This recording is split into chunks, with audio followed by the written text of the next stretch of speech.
Преподаватель Лондонского университета решил привлечь внимание своих студентов к проблеме засорения орбиты Земли. Для этого он создал видео, на котором показал, сколько космического мусора появилось вокруг нашей планеты с 1957 года по 2015, повторив при этом реальное положение каждого объекта в околоземном пространстве. Я так понимаю, здесь и мусор, и спутники.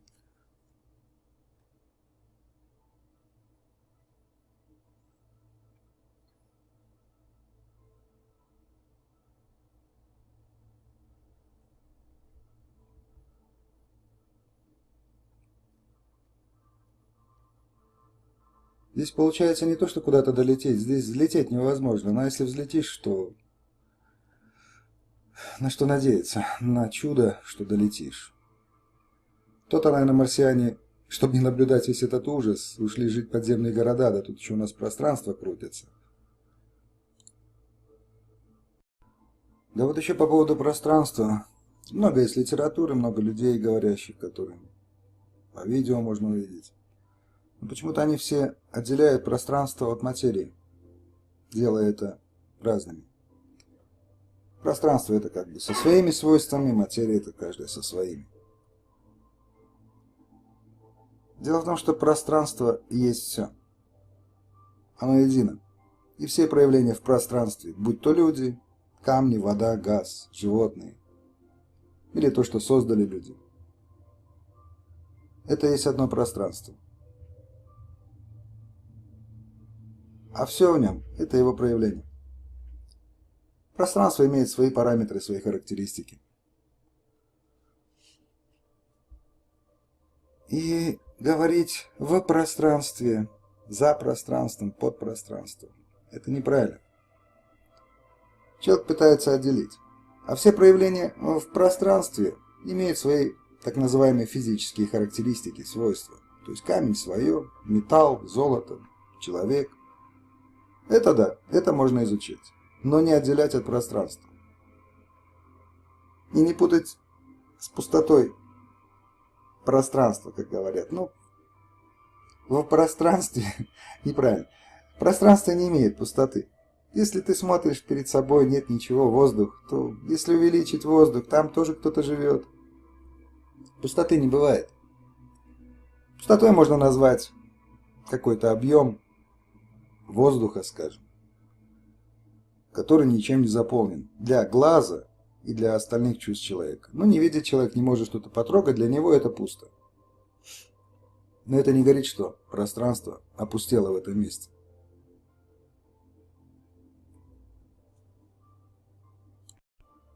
Если два человека, например, находятся в бассейне, то если один человек ударит по воде, пойдет волна, ее видно, она коснется другого человека. А вот радиосигнал, например, не виден, но это не говорит о том, что его нет. Или он где-то за пространством, за пределами, вне пространства. Нет, это и есть пространство. Проводили такой опыт, брали двух человек и их сажали в свинцовые домики. Стенки этих домиков толстые были. Цель была прекратить доступ любых радиоволн, частот через эти стенки. Но эти люди вступали, как говорится, в телепатический контакт, по-любому. И не могли понять, почему. Потому что это одно едино. И домик, и человек, и расстояние между этими домиками. Это все одно пространство. Именно поэтому и говорят, что мать чувствует свое дитя на расстоянии. Потому что они одно едино. Также воздействуют экстрасенсы, так называемые, на другого человека, который находится на большом расстоянии. Потому что это одно едино. Передача информации волн происходит одним пространством. Ни в нем, ни за нем. Это и есть одно пространство. Можно различать разные события, которые проявляют пространство, будь то атомный взрыв, он имеет свои характеристики, как излучение, ударная волна, температура, которые воздействуют на другие объекты. Но это одно пространство. Если как пример привести, конечно, примитивный будет, но на данный момент другого не вижу. Если взять вот монитор компьютера, то то, что монитор показывает, вот монитор это одно пространство, и то, что в нем находится, то, что человек видит, это все одно едино. Нельзя взять из монитора папку, отделить. Она исчезнет. Будь то персонажи какой-то компьютерной игры, разницы нет. Но также можно перемещаться из пространства в пространство, если включить второй монитор. У него такие же параметры, такие же характеристики. Можно с одного монитора переместить на другой. Любой объект с первого монитора. Только при том условии, что второй монитор, второе пространство, соответствует характеристикам первого.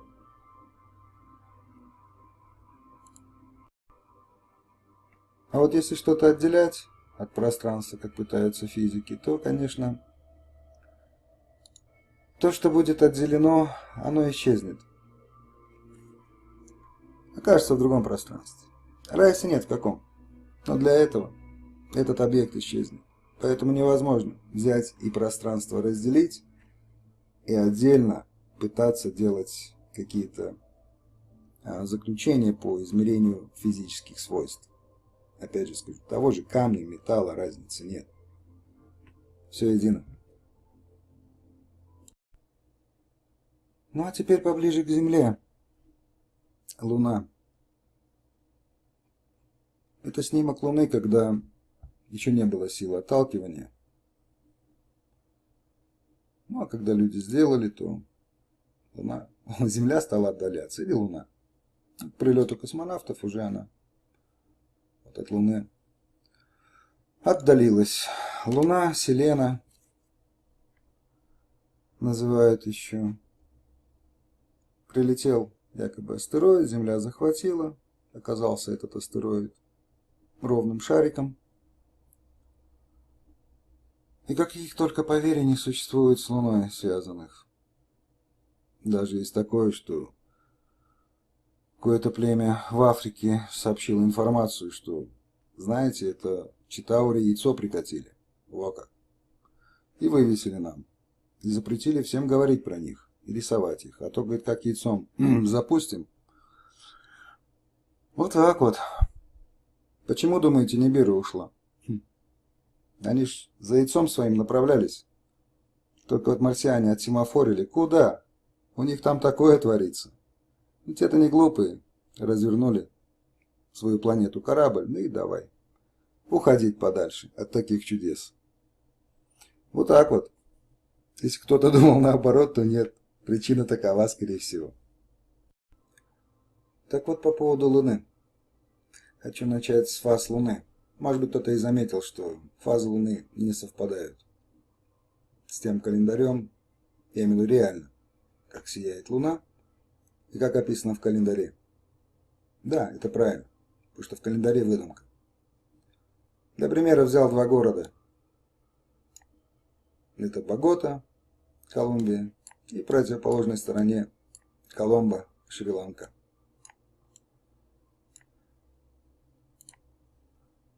Взял я день 24 марта. Богота. Почему 24? Потому что полная луна практически. 99,5% в Боготе.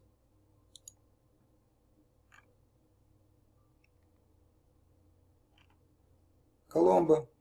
Тот же день, 24. 99,9.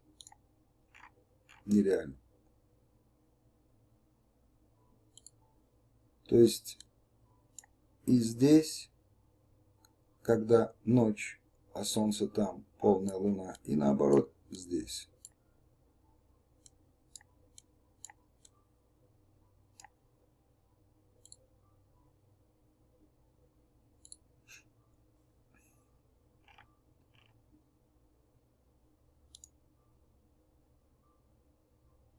Время восхода Луны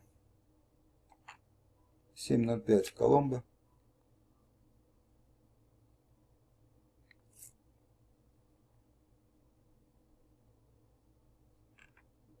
И Богота 7:09. 5 минут разницы практически в одно и то же время. На этом не буду задерживаться. Если просто объяснить, то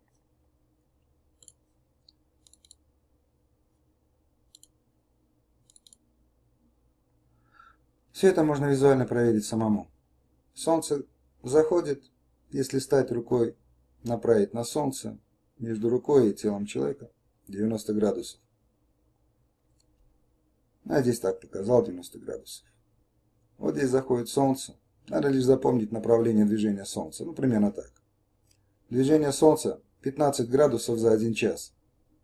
Я взял 3 часа 45 градусов.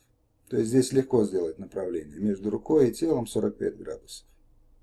То есть солнце будет вот под этим углом 45 градусов за землей. Под вами как бы. Если в это время луна сияет полной, не получается. Луна, видно, институтов не заканчивала, земных законов не знает, сама сияет почему-то. Потому что это получается нереально, что Луна отсвечивает солнечный свет. А такое можно наблюдать часто. Это 3 часа, можно взять больше. Луна всю ночь идет полная, сияющая, а Солнце уже будет находиться вообще в другом направлении, практически противоположном. Это как проверить самому. Следующий обман состоит в солнечных затмениях. Показано вот так. Названо интересно. Схема полного солнечного затмения и кольцеобразного. Ну, здесь можно написать хоть и ракообразный, но... Суть в чем? Показано вот так. Почему-то солнечные лучи начинают фокусироваться на Луну. Ну, якобы от этого малая тень получается на Земле. То есть не соответствует диаметру Луны.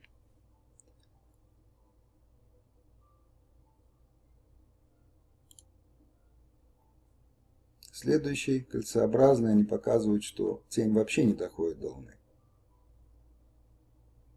Да, Земля дает отражение. То есть если взять с тенью, тень должна быть такого же диаметра.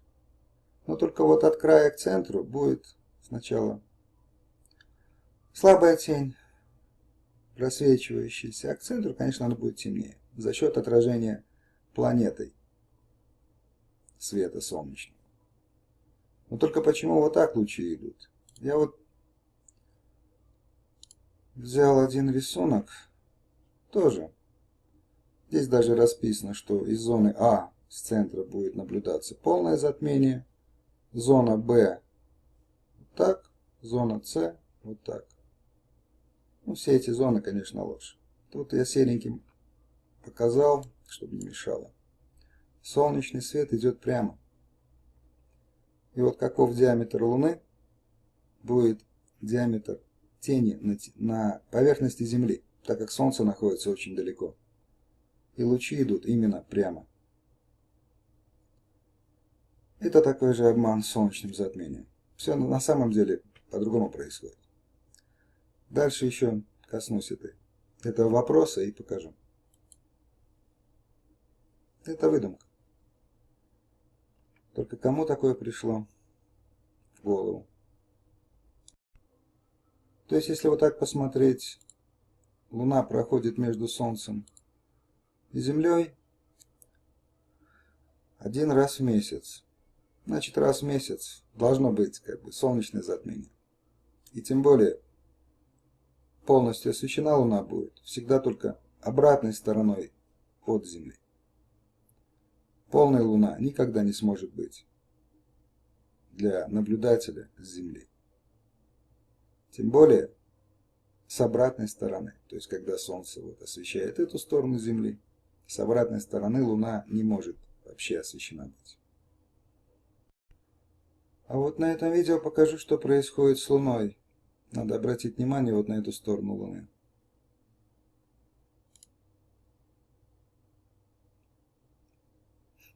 Что-то трясет ее.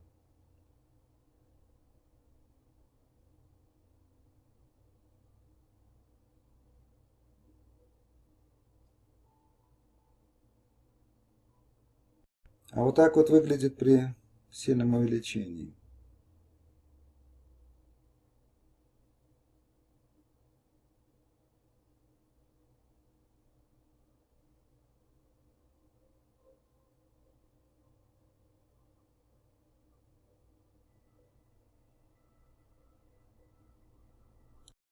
А еще вот такое бывает с Луной. Ну, это видно после посещения космонавтов. Видно, там сильно испортили экологию.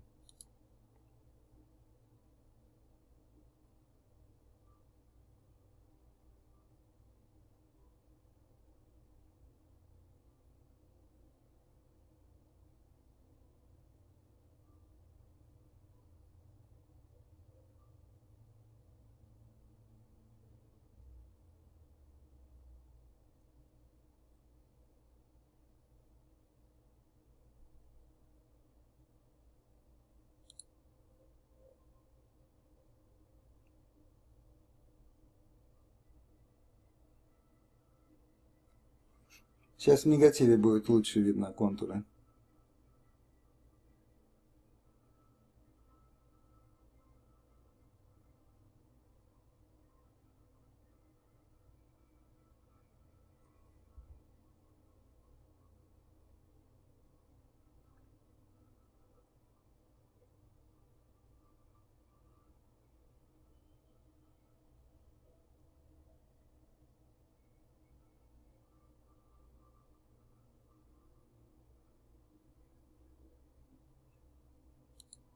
Вот такие вот чудеса происходят. А еще вот Луна любит полетать между облаками. Нравится ей так вот иногда.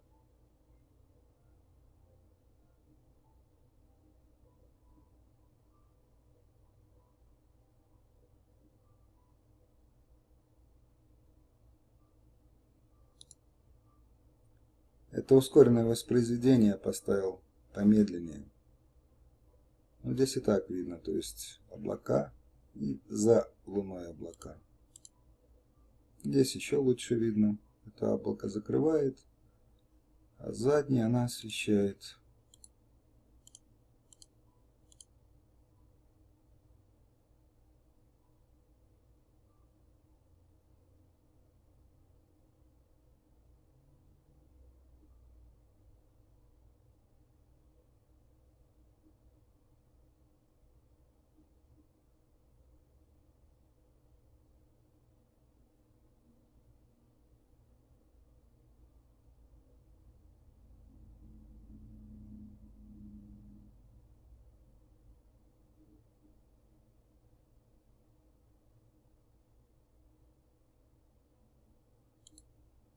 Вот такая вот загадочная Луна. И вот такое можно увидеть с Луной тоже.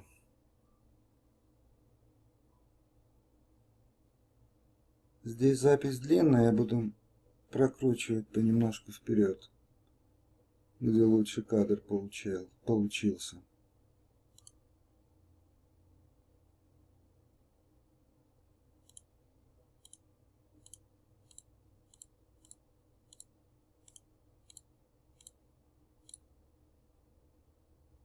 Вот уже проглядывается снова синий луч. Здесь хорошо видно.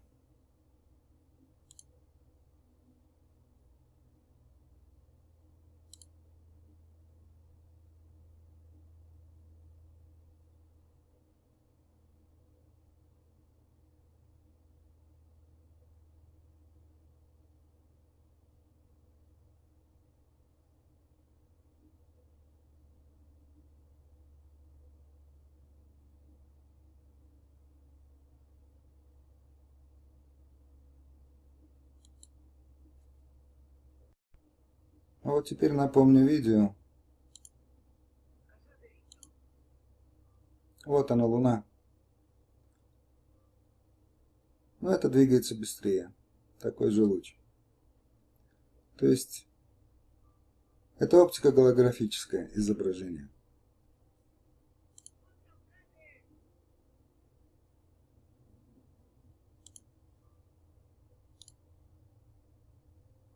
А это Луна. И такое происходит не только с Луной, а также и с метеоритами, кометами, болидами, там, как только не называют. Да, есть, конечно, реальные объекты, как я до этого говорил, но большей частью это световое представление оптическое. Вот здесь сняли комету. Сейчас покажу.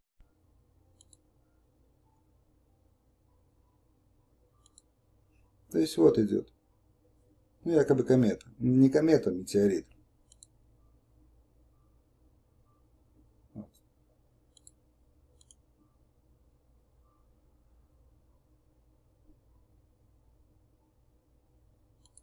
А вот это комета.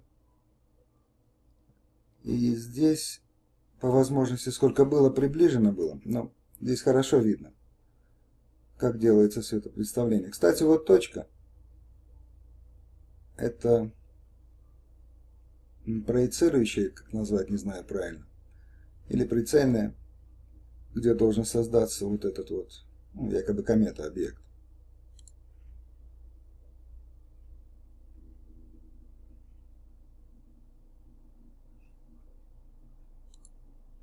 Голубое свечение с каким-то бирюзовым. Якобы она горит. А с расстояния это не видно, а вот при приближении хорошо видно. Как сейчас начнут точечки отходить световые.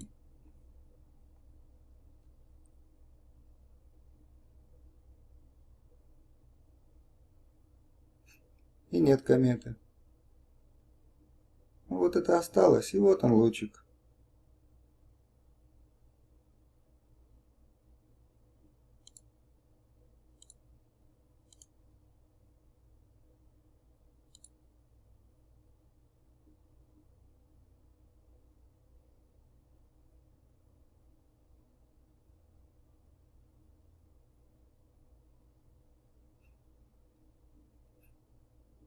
Смотреть интересно. На празднике вот так пусть делают. Красиво будет. И вот что интересно, у людей как бы недорогая аппаратура, и то этих телескопов хватает, чтобы приблизить. Но вот НАСА, то ли обнищали они, денег уже не хватает. Все у них с записями так получается неудачно. Ну, если не считать фотографии Хаббла. Но здесь даже Хаббл не справился.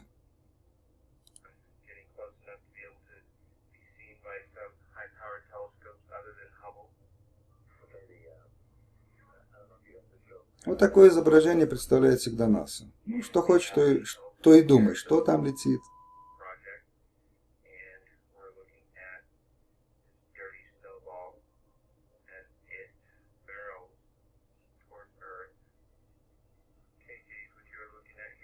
Но это не показывает якобы комету в таком качестве. Так что вот так вот. Нет оборудования у нас. Да вот и со звездами какие-то чудеса проходят. Снимал человек Венеру на телескоп. Что увидел?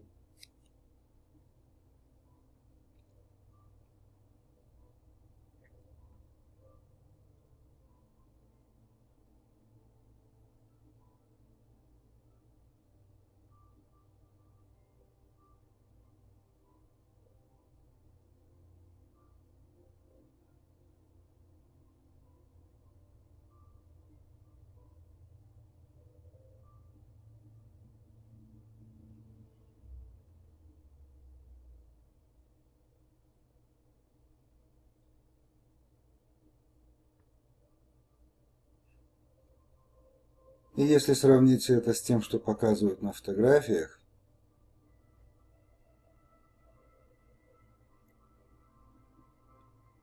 то ли телескопы у нас неправильные, то ли заранее заложены картинки.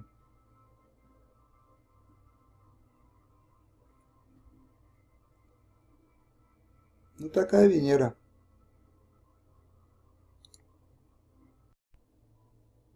Другой человек снимал. Никогда у него не было телескопа. Купил он телескоп Nikon.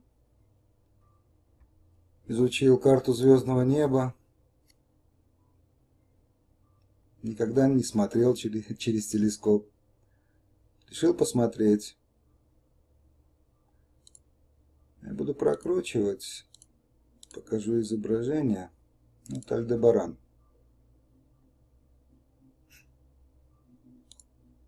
Расстояние такое, что даже выговаривать не хочется.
В общем, собрал он воедино вот 6 больших планет и показал. Как видно, у всех по центру точечка. Здесь слабее видно. Вот так вот выглядят огромные планеты и звезды в реальном мире. Потому что, ну, у НАСА или у кого-либо еще, конечно, они по-другому выглядят. Ну, можно взять телескоп и посмотреть. Это несложно, если кто-то не верит. Попробуйте. Да вот и с Солнцем тоже такое случается. Здесь видно, что облачность за Солнцем. Это перед, а это за.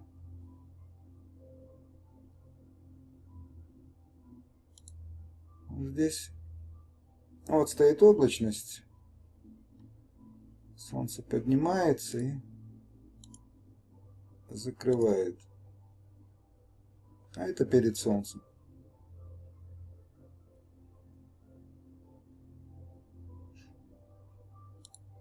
Здесь с Луной красиво получилось. В облаках. Совсем рядом. Да, это реальная Луна. Сейчас приближение будет.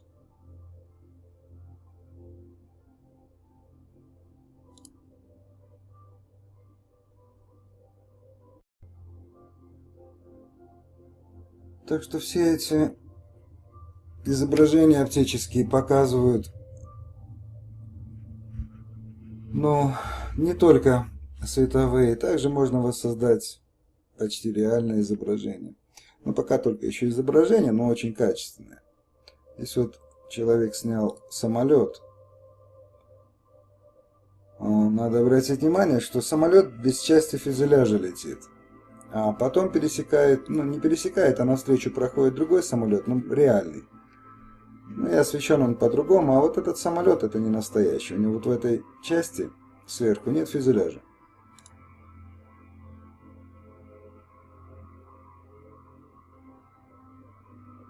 Вот прошел самолет, то есть он освещен, солнце отражает.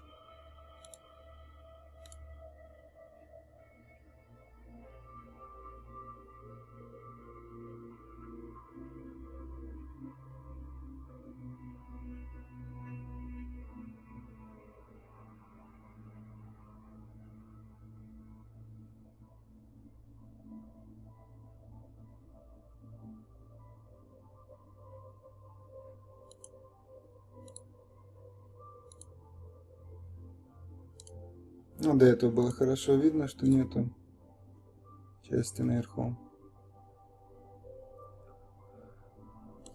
Так что вот так, не только Луна, Солнце, но и объекты показать могут, без проблем.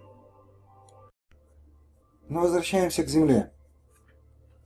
Все водное пространство на Земле, вот как показано на сосудах, держит один уровень. Некоторые люди говорят, я летел в самолете и видел, что как бы изогнута Земля, но надо учитывать, какой иллюминатор был. Если он был сферический, он будет загибать изображение. Если ровный плоский, то не будет.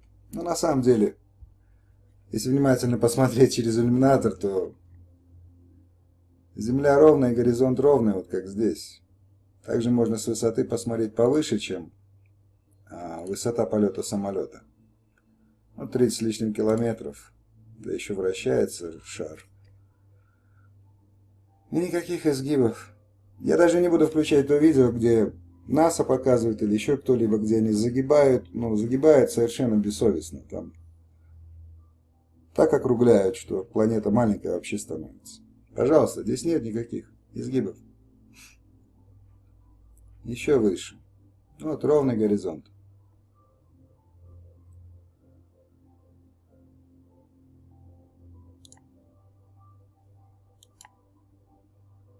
Также с другого можно посмотреть. То есть вот, горизонт ровный. Никакая не шарообразная Земля. Все ровненько.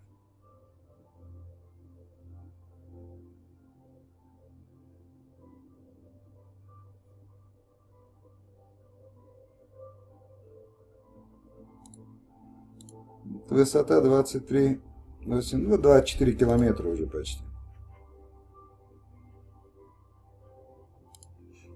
А вот и проекция, где сфокусирован солнечный свет, потому что при 150 миллионах такого пятна не будет. Вот он.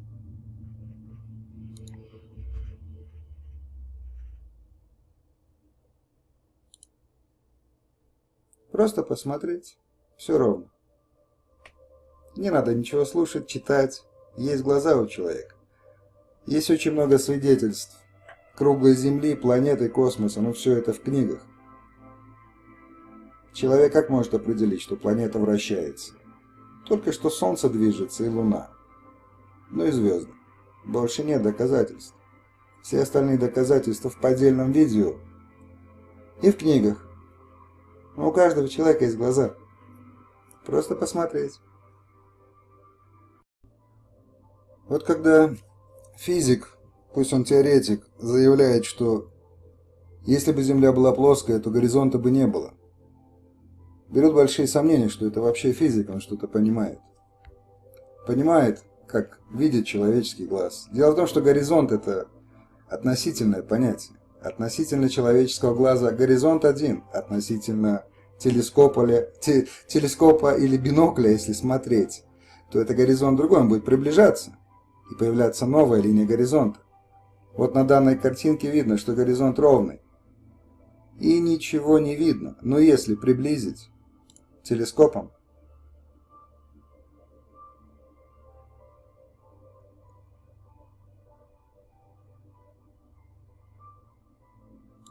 вот уже начинает что-то проявляться, а до этого не было. Тот горизонт, который видел глаз, он уже ушел сюда, скажем, ближе. Появился новый, и там что-то появляется. Еще ближе.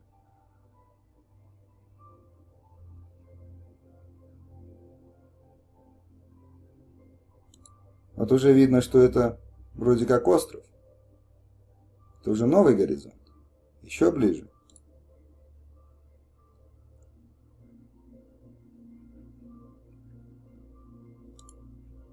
Вот так вот. И никаких изгибов и загибов. А все по прямой. Ведь глазом не было бы это видно. А через телескоп это видно.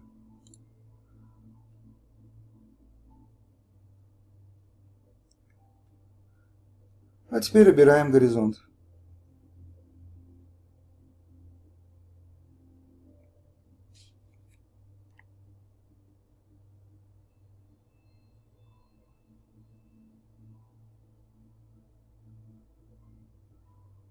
Вот так и нет острова. Так что, когда объясняют, что нижняя часть корабля пропадает, это подтверждение тому, что он скрывается на изгибе, и только паруса видно, это полная ложь. Также, если там корабль был бы, он был бы виден целиком. Только что глаз человеческий смотрит по-другому. Когда человек смотрит, то вдаль все как бы в треугольник уходит. С этой стороны также будет сюда, сюда, и сверху также. Так устроен человеческий глаз. С этой позиции это большое расстояние. Также видно, что вот две дороги, они сходятся. Но если посмотреть ниже, горизонт приблизится. Вот этот горизонт станет ближе. И глаз уже будет видеть ближе. Но если здесь посмотреть также через телескоп, то можно увидеть там какие-то машины вдали.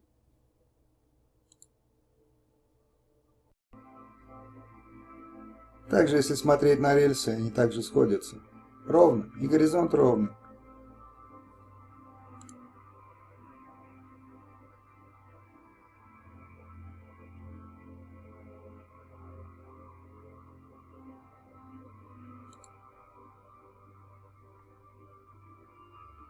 Вот по линиям деревьев можно хорошо понять. Вот таким образом.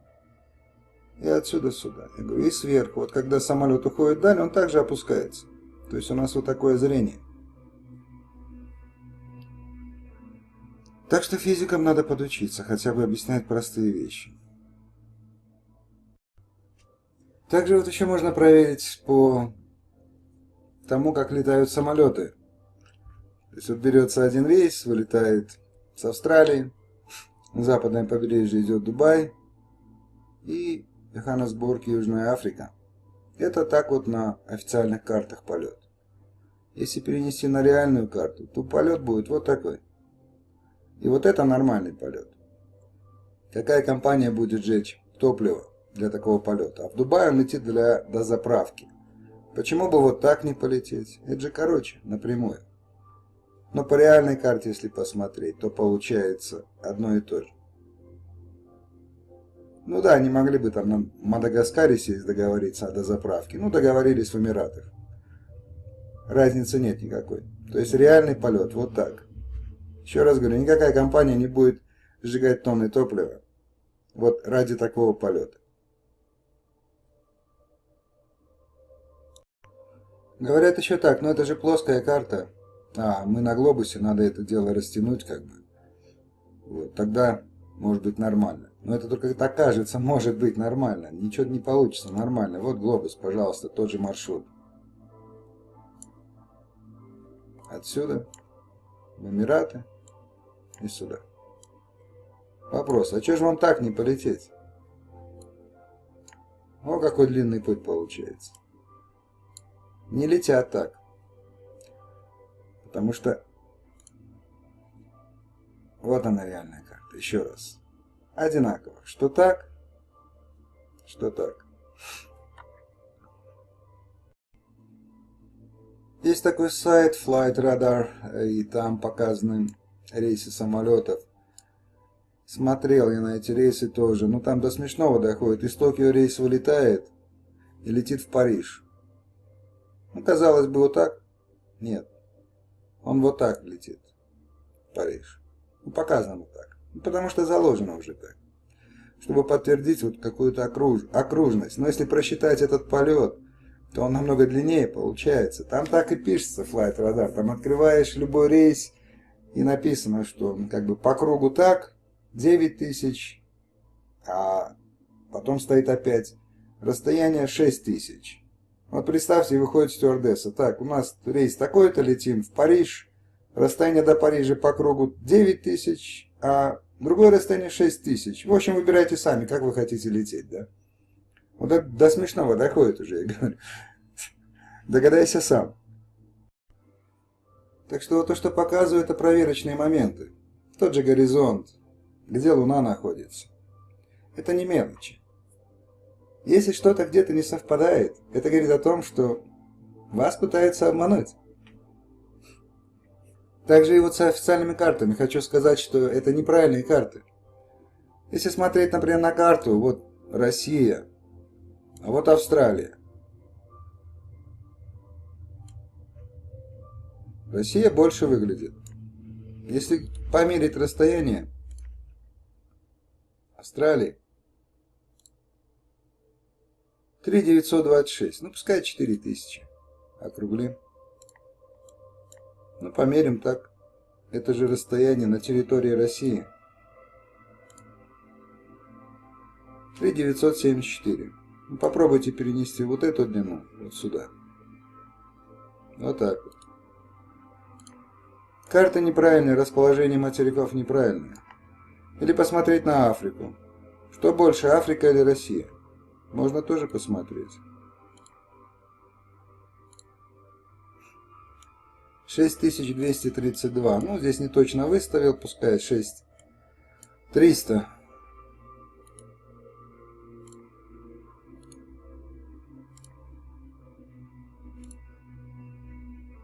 7269.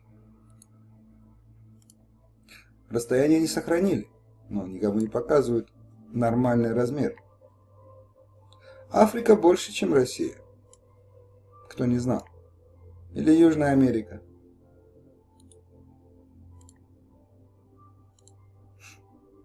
Пять тысяч 16. Ну Канада же длиннее.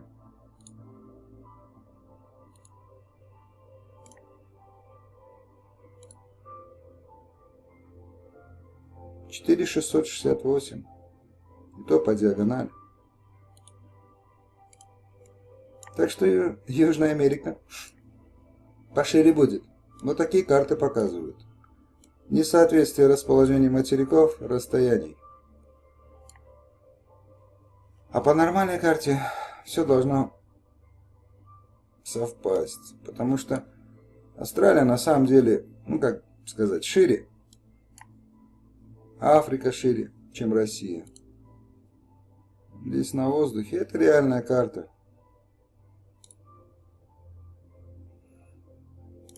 На океан здесь получше будет. Вот, пожалуйста. Вот она Австралия, как и должна быть. Вот она Африка. А вот здесь Россия. Конечно, Африка шире. И Южная Америка шире, чем Северная. Пожалуйста, вот тот же маршрут. Западное побережье Австралии, в Эмираты, Южная Африка. Все нормально. Или так же, как вылетают рейсы из Токио. Я покажу, у меня есть рисунок. Вот я сделал фото. То есть вот черной линией провел маршруты. Также из Японии, пожалуйста, в Париж. Вот он летит по прямой. Полеты из Сиднея, которые идут в Соединенные Штаты, также по прямой. Вот это нормальный рейс. Экономически правильный. Ну вот он доходит до Штатов, здесь ему в Канаду или в Штаты, в любом направлении. Пожалуйста. В Южную Америку. Все по прямой. Также из Тайпэя много, Таиланд, рейсов в Канаду, США. Вот они идут. Ну а там кому уже надо. Отворачивают. Но все по прямой. И это нормально. Но никаких треугольников. Никаких вот, как там было, я говорю, если посмотреть Flight Radar, то отсюда вылетает, летит вот так вот в Париж, дугой, накручивая километры. Ну вот, покажу этот Flight Radar. Вот рейс вылетел из Осака, идет во Франкфурт, отметил я. То есть вот, показывается его траектория полета, и во Франкфурт он придет вот сюда, вот таким кругом.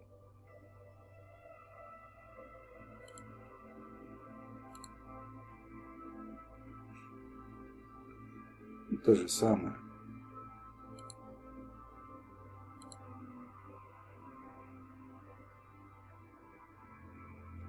Из Токио в Дюссельдорф. То же самое, только еще дальше пошел. Ну, вот так вот показывают. Все это такие моменты, на которых можно проверить. Вот Южный полюс. И дают, значит, 14 мая, 30 июля, там полная полярная ночь. С июля по 18 августа астрономические сумерки. Не видны самые слабые звезды. Ну, то есть такие сумерки, что слабых звезд не видно, может быть там какие-то сильные видно, но, значит, получается, на поверхности ничего не видно. Ну вот запись людей, вот кемпинг в Антарктику в течение лета были.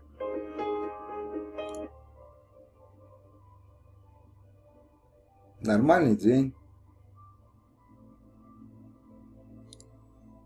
Ну такая там ночь. Лето. Также Антарктика, нидерландская станция.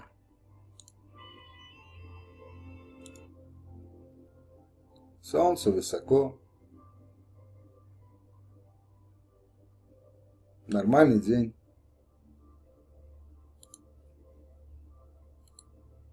И даже немецкая станция, которую НАСА использует, также показывает запись вот 31 июля и 2 августа.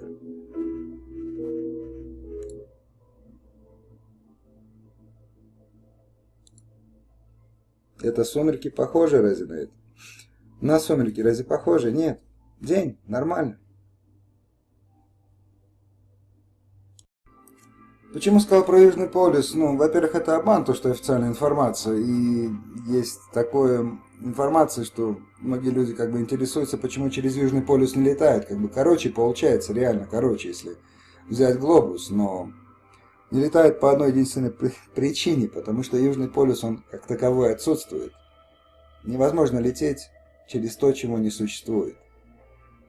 Я покажу это дальше. Сейчас хочу показать, как подставили авторитетных людей, таких как Кассини и Ратосфен. Кассини сумел с хорошей точностью определить расстояние от Земли до Солнца 146 миллионов километров, а по современным данным 149,6 миллионов километров. Вот. Дается, значит, Кассини, он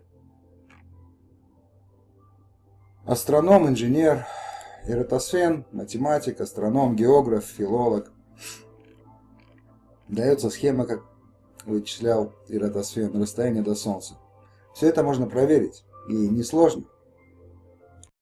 Так, значит, получается, Кассини вычислил, и Ратосфен вычислил. Вот такая вот схема. Я не увеличить здесь. Ну ладно, я покажу. Значит, вот схема, как вычислял Ратосфен. Он взял два города, Сена и Александра. Сейчас Сена по-другому называется, а Свон. Вот. Через центр Земли проложил две линии, взял лучи Солнца, нашел угол 7,2 градуса. Вот. В общем, простая схема. И на самом деле, да, здесь как бы сложного нет.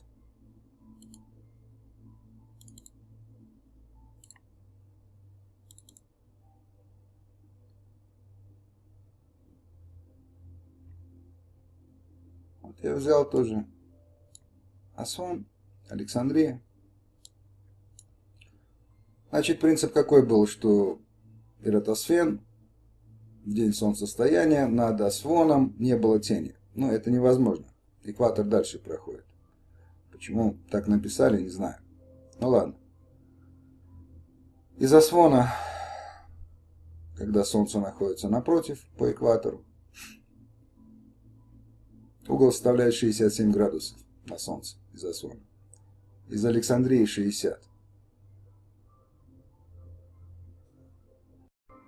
Так как Ратосфен нашел угол 7,2, значит, до 90 не хватает 82,8. Ну, 83 градуса я взял, в общем-то, 67 градусов из Асвона, а 23 градуса не хватает до 90 градусов, добавляешь от Александрии 60 градусов направления на Солнце, угол 83 градуса. Расстояние есть, угол есть. Результат 6640 километров над экватором. Перепроверил от Александрии на экватор расстояние 6062 километра. Но почему эти ошибки происходят, я показал до этого. Расстояние на карте неверно. Маленькие ошибки допускаются, но здесь никаких миллионов километров нет, их не существует. Нашел гипотенузу 6892, все правильно. Если 6640, то вот это расстояние 6892, но если его положить, она будет чуть длиннее. Все сходится. Проверил на других городах Чикаго и Богота. Взял Боготу ближе к экватору. Расстояние 4365. От Боготы 4 градуса не хватает до 90. 86 градусов, когда солнце над Боготой. От Чикаго 50. 4 градуса сюда, 54 градуса. Расстояние есть, градусы есть, измеряем. 6008 километров. Но еще раз говорю, ошибки из-за того, как карты нам дают. Но опять же, даже миллиона нет. Не говоря про какие-то 150 миллионов. Взял из Боготы 5864 километра. Получается, расстояние до Солнца. Так что вот получается такая картина. И это тоже легко проверить. Если находитесь в каком-то городе, можно взять расстояние до экватора. Пусть оно с ошибкой будет. Не так уже это важно. Взять долготу. Посмотреть азимут этой долготы на экватор. И вот когда солнце будет там стоять, замерить угол на солнце со своего города. Зная расстояние угол, найдете расстояние от экватора до солнца. И опять же говорю, никаких миллионов нет. Людей просто подставили. Эратосфен или Кассини, грамотные люди, они такой ошибки допустить не могли. Но там Птоломей приезжал, конечно, к Эратосфену, когда он его в Александрию пригласил. Ну, может быть, единственное, конечно, за встречу там. Рукопожатие, веселящий напиток. Ну, на следующий день, может быть, Эратосфен попутал тени. Но это так, фантазия моя. Потому что грамотный человек, еще раз говорю, таких ошибок никогда не допустит. Почему их подставили? Люди с авторитетными именами, попробуйте против них пойдите. Раз они так вычислили и Кассини, и Эратосфен, значит все нормально, и никто не спорит. Но все перепроверяется. Вот сделал такой рисунок, взял 10 сантиметров диаметр Солнца, нашел его 1 градус. 1 градус составляет 12153, 12742 диаметр Земли. Чуть больше. Я вот здесь показал, что чуть больше. Это как раз 1 градус. Так вот, с такого расстояния на Землю свет будет попадать только ровно. Именно 1 солнечный градус. А на Солнце, на таком расстоянии, изгиба не будет большого.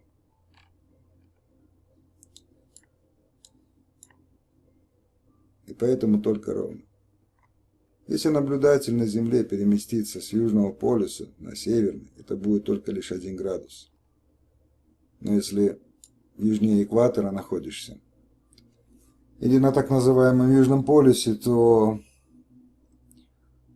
на Южном полюсе справа налево Солнце двигается, а севернее экватора слева направо. Вот и вся проверка.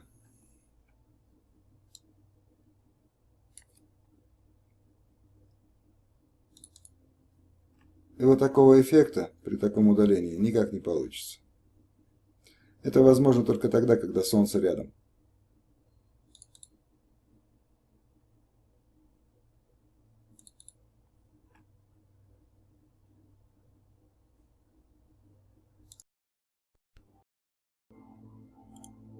Я понимаю, что тяжело в это вериться, пока сам не сделаешь расчеты, но есть еще один момент, по которому можно проверить. Вот человек сделал хорошую запись. Очень хорошую. Полет из Штатов в Москву, и он заснял Солнце. Вот посмотрите на размер Солнца здесь. И когда оно зайдет. Я прокручу быстро, чтобы показать. Здесь ускоренное воспроизведение и так.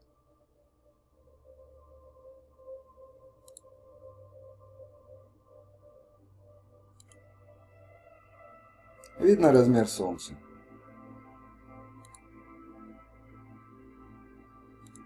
На 150 миллионов находится. Ну, 149, 147 приближаемся, но не так же за несколько часов приблизиться и отдалиться.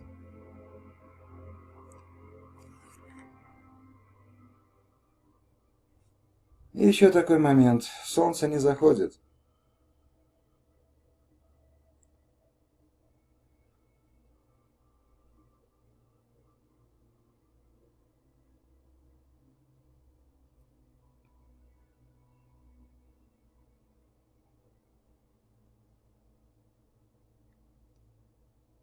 То есть вот оно начинает исчезать. Так, потом темнеет немножко. И рассвет снова. Хотя полет не близко к Северному полюсу или Южному. Вот. Такого быть не может. Покажу дальше, как движется Солнце и почему такое происходит. Почему именно вот такой заход вот здесь. Почему вот остается такой хвостик еще от Солнца. Так что, еще раз говорю. Есть глаза, и все можно увидеть. Здесь никакие расчеты не нужны. И так все достаточно понятно. Так что вот то, что я показал, над этим стоит задуматься тому, кому интересно, чтобы понять, как устроено то место, где мы живем. Ну, конечно, пока будут физики и все остальные объяснять через поддельные формулы, сложными данными, пока физик-теоретик будет говорить, что нет горизонта при ровной Земле, а он только может быть при круглой, или объяснять строение Солнечной системы на примере мужика с кувалдой на дискотеке, а вокруг него другие, или измерять пространство рукой или кружкой, и также применять белочек, бегущих рядом с поездом, то сдвига не будет. Абсолютно. Если только представить, сколько людей этим занимаются, поставьте на карте точки, много точек. Это говорящие люди. Еще добавьте, это средства массовой информации. Добавьте всяких ведогоров, ведунов и всех остальных. Добавьте туда всех, кого считаете нужным. Поставьте кружочки. Это, скажем, та публика, которая с этим человеком. И посмотрите со стороны на карту. Вот такая компания получается. Каждый при своем мнении. А истина одна. В любом деле одна. Но пока будет каждый со своим мнением. Вот поэтому до такой жизни, так сказать, и дошли. Каждый со своим мнением. Поэтому вот так и получается. Инопланетные контакты. Контакты первой, второй, там, третьей степени. Как от них надо лечиться.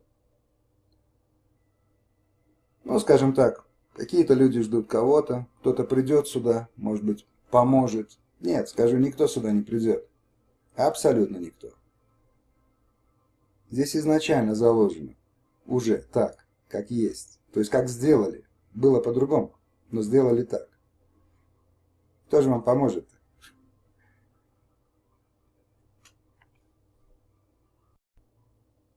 Все то, что показывал в тех 3 частях, это было необходимо, потому что если сразу сказать результат, так не будет понятно, будет много вопросов, поэтому пришлось показывать все вот это связанное с космосом, насколько это все несостоятельно. И сейчас хочу дожать это дело одним таким же другим, одним фактом, их, в общем-то, уже много было, но этот факт, как и все остальные, также опровергает все это строение Солнечной системы, космоса. И потом покажу я, как устроена Земля. Вот атмосфера Земли. Описание. Если посмотреть, то температура растет до высот 200-300 километров, где достигает значений порядка 1500 Кельвина, но это 1200 Цельсия. 200-300 километров. Какие аппараты там летают при такой температуре? Могу показать такой вот график. На нем удобнее видно. Вот как растет температура. После 90 километров идет рост. И рост до 1500 градусов Цельсия. Все, что смогли замерить, потому что выше подняться не получилось. Зонды сгорали. Поэтому оставили этой постоянной температуру. Но она на самом деле там выше. Она выше намного. До 3000 градусов. Если взять даже по этому графику, ну вот 500 километров, то здесь уже показывают температуру 600 градусов. Также в дискарту используют. Да, это, кстати, не только Википедия говорит. Это открыть, если Гидромедцентр России. 200-300 километров, где достигает значений порядка 1500 Кельвин. Возьмем другой.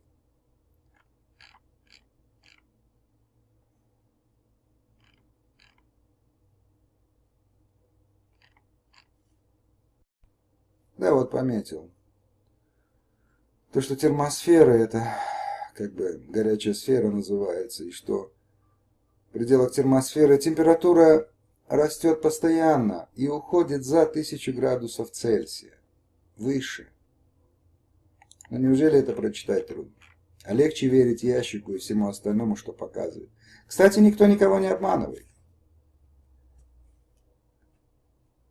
Мультики тоже показывают, фантастику тоже показывают. Человек сам делает выбор, во что верить. Ну, показывают. Поверили. А прочитать тяжело. Все это дают официальные сайты. Кстати, вот ионосфера по поводу радиосигналов. То, что радиосигнал так может быть как бы отбит, отскочит от ионосферы, позволяя радиосвязи как бы покрывать более длинные расстояния. Если посмотреть по графику ионосферы, то вот на 100 километров ионизация в дневное время 10 в пятой степени это на кубический сантиметр. Если взять выше, то здесь уже 10 в шестой даже выше. О какой радиосвязи может быть речь? Ни о какой. Не пройдет туда сигнал. А вот отбиться, отобьется. И если вспомните, что говорил про GPS, то скажу другое. Почему антенны смотрят вверх? Это грамотно сделано. Используя ионосферу, отбивать сигнал. Он покрывает большее пространство. Поэтому все на Земле находится. Вот это спутниковое телевидение и все остальное. Но используют очень хорошо ионосферу. Но никому не говорят.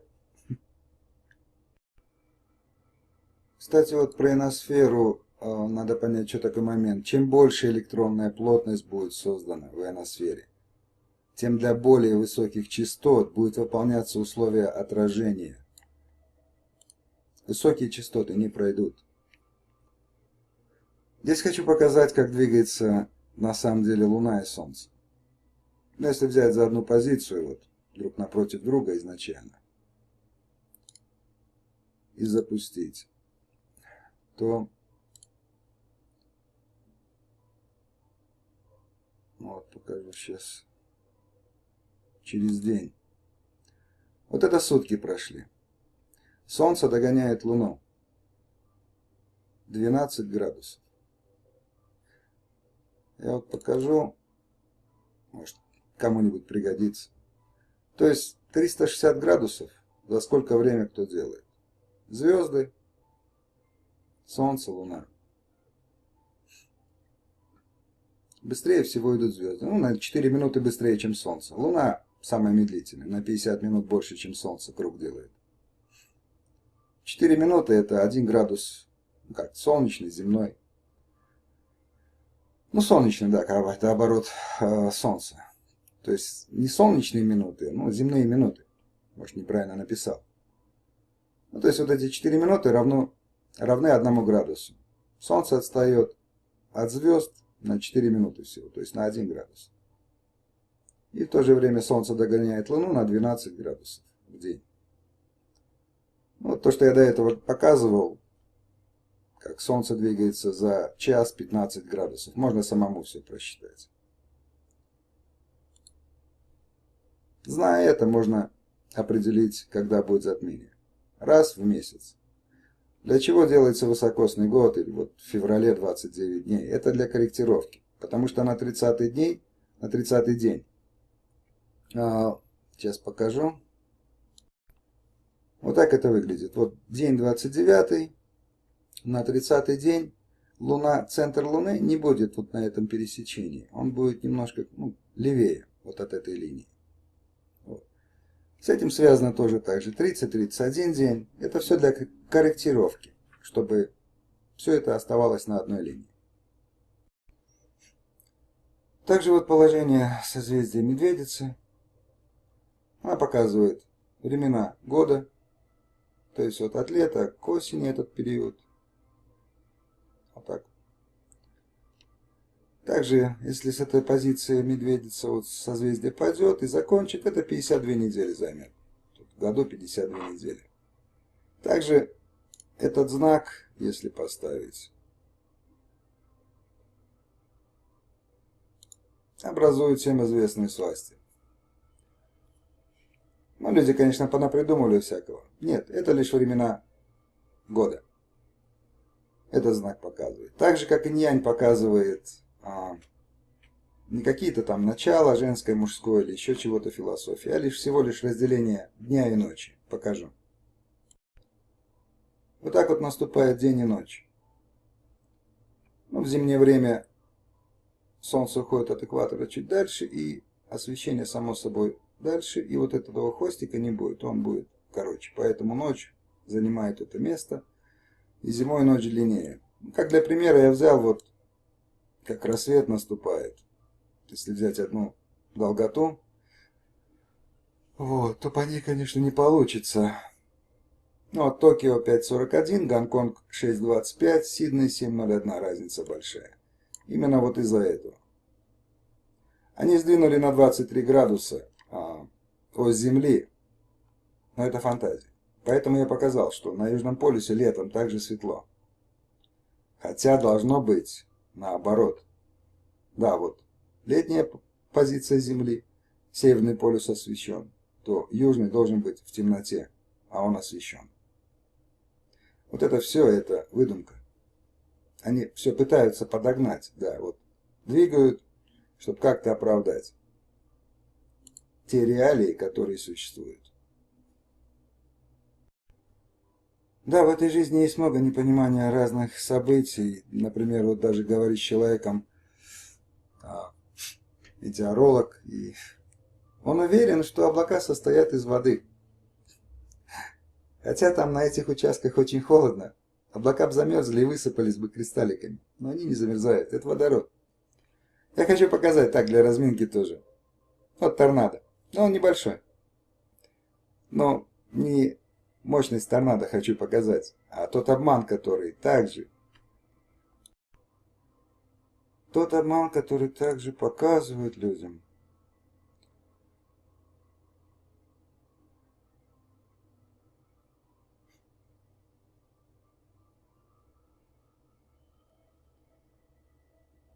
Как сейчас сильно начнет изгибаться этот хлыст или хобот, как там его назвать.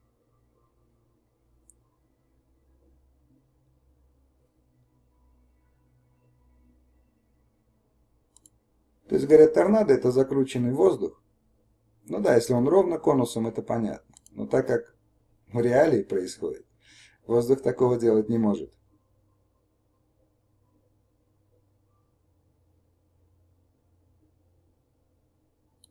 Вот исчезает. Что интересно, свечение появляется временами.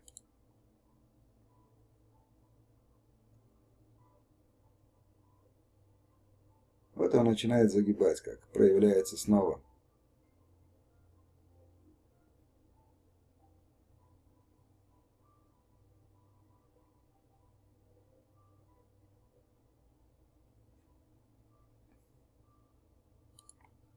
Вот как его загнуло.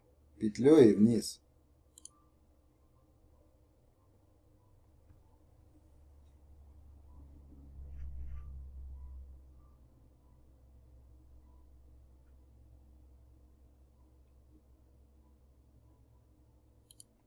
И свечение. Но если просто сказать, это если наблюдали молнию, да, ну молния это кратковременно и имеет большую мощность. Ну это такая же молния, только немножко параметры другие.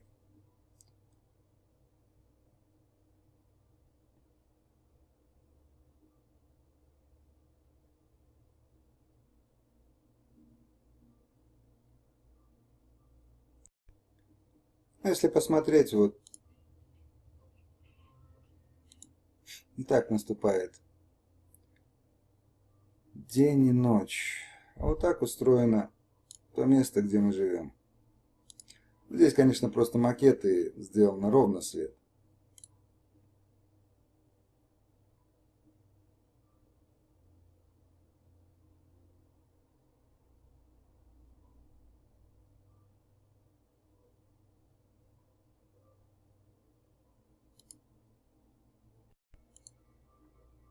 Напомню, как показывают спутники рассвет и наступление темноты, да, вот, в разных направлениях.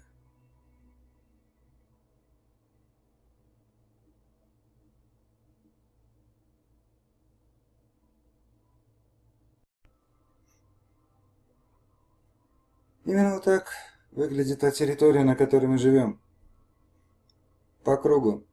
Антарктический круг. И нет там Южного полюса, поэтому полетов и нет.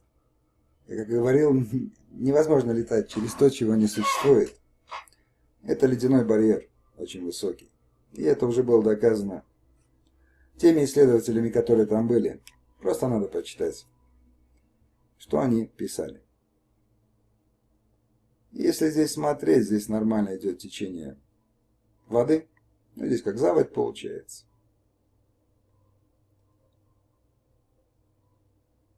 И все здесь играет свою роль. Антарктический круг очень нужен. Это то, что остужает воздух. Потому что вот то, что я показывал, вот слои атмосферы, почему воздух придавлен вниз? Наверху очень горячо. В горячей воздушной массе давление больше. Плотность меньше, но давление больше. Поэтому этот воздух и прижимается вниз. И создается здесь атмосферное давление. И меняется оно здесь из-за состояния вот здесь, наверху. Также есть холодные участки, где продувается.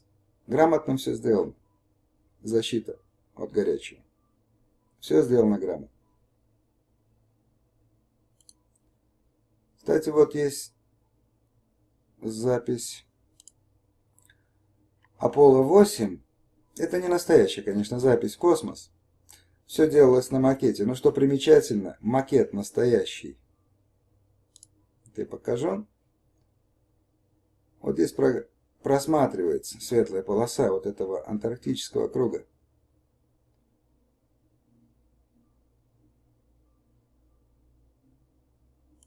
Промотаю чуть вперед и покажу один момент. Вот он появляется. Здесь неровность. Как раз куда туристов возят. Вот если посмотреть здесь, это вот этот район.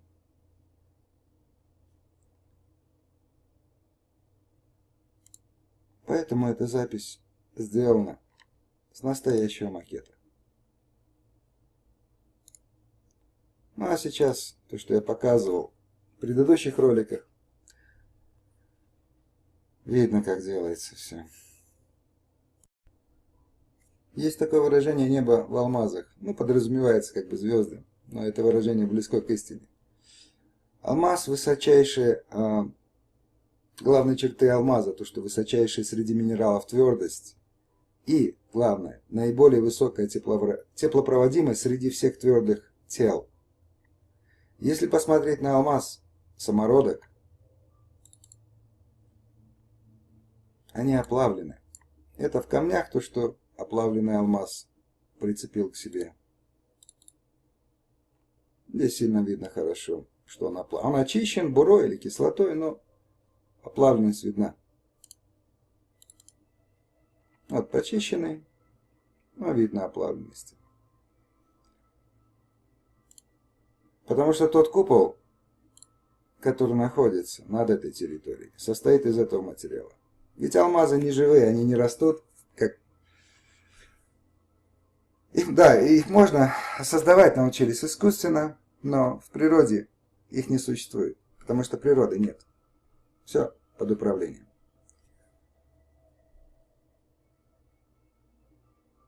Кораллы Это бывшие живые, скажем, и потом отвердевшие.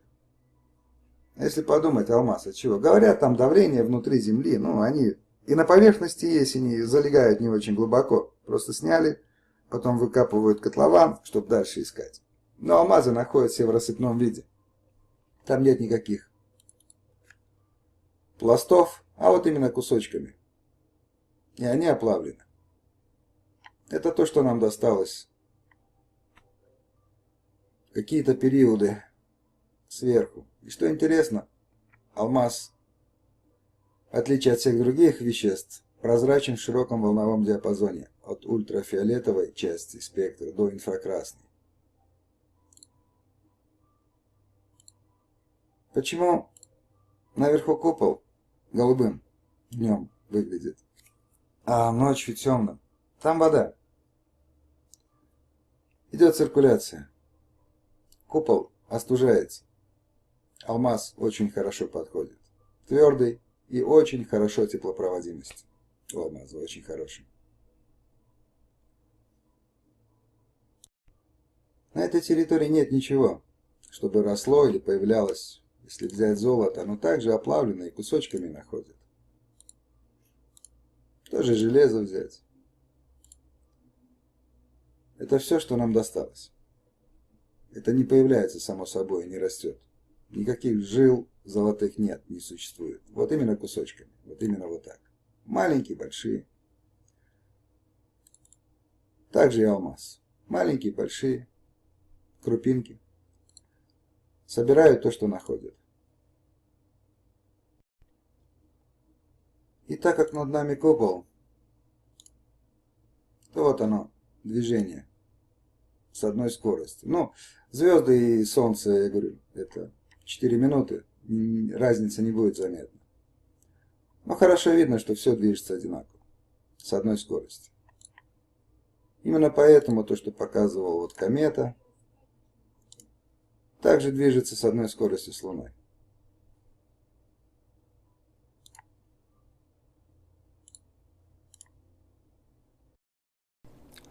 Все то, что показал в роликах, может, скомканно получилось. Да, хотел уложиться покороче во времени. Вот. Но если все это свести, то есть все проверочные моменты, которые показал, то, что лучи Солнца не могут расходиться, температуры наверху большие, никаких полетов там не может быть. Расстояние до Солнца другое. И все это, звезды, Луна, Солнце, это проекции, никакие не планеты. Можно спорить долгое время о каких-то моментах несоответствия там в полетах в космос, скоростя, прочности. На это уйдет много времени. Поэтому надо главное понять, ничего этого нет. И не надо насчет этого спорить, доказывать что-то друг другу. Этого не существует. Оно существует как фантастика. Выбор за каждым. Каждый сам должен сделать выбор. То ли он в фантастике живет, то ли знать реалии. Знать правду. Как говаривал Бодров-младший, в чем сила, брат? А сила в правде.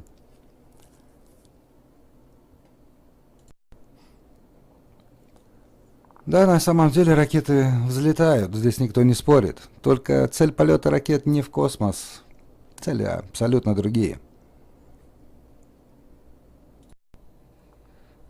Проходят года, а человек также все остается в трансе, да ему еще больше и больше дают такой информации, что он оттуда выбраться практически не может, разбираясь со всем тем ложным, что ему подсовывают. Конечно, если не будет точного понимания, что такое пространство, материя. Если все это обсуждать с данных ложных пояснений, формул, расчетов, то до истины не добраться. Все так же тратить время на изучение Солнечной системы и какой-то галактики. Время уходит, а человек все в трансе. Если бы, конечно, все скинуть с себя, вот эту чешую лжи, и направить свои силы на изучение тех реалий, которые есть, то человек сможет проснуться и вернуть свои силы. Пока этого не произойдет, так человек и будет оставаться в трансе. Удачи всем желаю. Попробуйте.